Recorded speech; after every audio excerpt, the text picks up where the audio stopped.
down, my darling, take it down to the side of the river, take it down. I was trying to teach myself The Chain by Fleetwood Mac, which uses dropped tuning, which is where the two E strings on the guitar are tuned down to D. And it occurred to me that I hadn't really experimented with that kind of tuning before, and I thought, I wonder if I can write something that uses drop tuning. So I just started noodling around and came up with the little riff thing, and then just started improvising lyrics. And it felt like it should be kind of in the style of an old folk song. So it kind of has elements of like early 20th century folk, but the lyrical content is more like an old medieval folk ballad, where it's quite visceral and quite disturbing. Again, not wanting to lose momentum on the project because we couldn't get into the studio for lockdowns and stuff. I decided to produce a couple of the tracks at home, Take It Down being one of them. And the feeling I wanted to get from it was this feeling of like being underwater. Like if you get, sort of dunked by a wave at the beach, or you're in like whitewater rapids and the river's kind of buffeting you around, you don't really know which way is up. So having the literal sensory experience of that, but also the confusion and the kind of not knowing what to do in the scenario that's depicted in the song. I thought it'd be kind of cool to have like water-based instruments on the track, and there's a couple to choose from. It was just a case of finding people who could play them, who owned them and could play them, which is not an easy feat by any means. I was quite interested in having an instrument called a cristal bachet, which was invented in the 50s by the Bachet brothers of France. It works with water. I put water on my finger, and I have to put pressure on the rods, glass rods, and the sound then is amplified by this. And the metallic amplification, like this, you see, gives a space to the sound.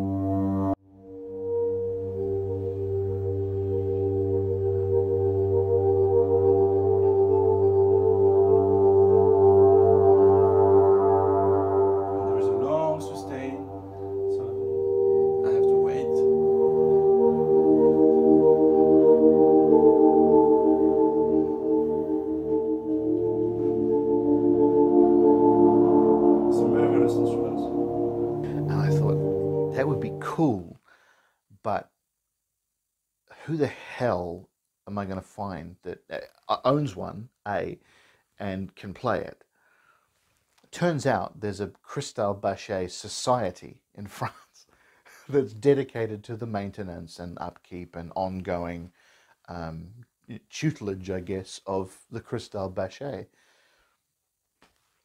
Like, who knew? So I contacted them and said, hey, can you put me in touch with someone who can play? And I didn't hear anything back. I thought, well, okay, that's not going to happen. Then I get a reply from a guy in France who can play this thing. So we kind of talked a little bit about what I wanted, and he was keen to do it and did a little arrangement for me, and listening to it, it wasn't quite right for the track. It was a little too pretty. It was just a little too nice, and I wanted something a bit more unsettling, I think. So I didn't end up going with that. What is in the track is an instrument called a waterphone, which is basically a bowl, a metal bowl with metal rods coming up from the rim of the bowl, varying lengths, and you put a little bit of water in the bottom of the bowl, and then you can strike it, you can scrape it with something, usually a violin bow, and you create these really unsettling sounds.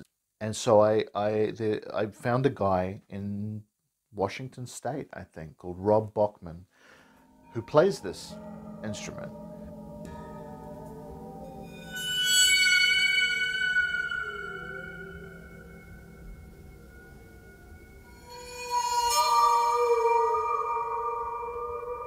And he sent me like half an hour's worth of sounds, like just this library of sounds. He'd played along to the track, so it was kind of, some of it was kind of in tempo, and he made sure it fit with the song. But he sent me like half an hour's worth, and then it was just a case of cherry picking the bits that I liked and placing them where I thought they would go. The last element to be added was Bray's guitar. Liam kind of had this whole track, and it sounded great, and it sounded pretty like full already. And he just messaged me being like, "Hey, can you chuck in some kind of atmospheric guitar-y kind of stuff?" And I just wanted some sort of high-pitched wailing and some low rumbly stuff. And at first, I wasn't quite sure what to do, because the song, even though it's quite sparse, there's like fullness in that sparsity in terms of sonically what is going on within that song. But I found, with some kind of back and forward, found like these low, drony, atmospheric kind of guitar distorted drones worked really, really well. And as soon as I stopped thinking about it as like a guitar part and more as almost a synth part or almost a bed, it kind of came to fruition a little bit better. There's one particularly just before the instrumental break comes in, this low guttural kind of thing, and I just feel it in the pit of my stomach. I went, "Oh, this is perfect. It's exactly what I wanted."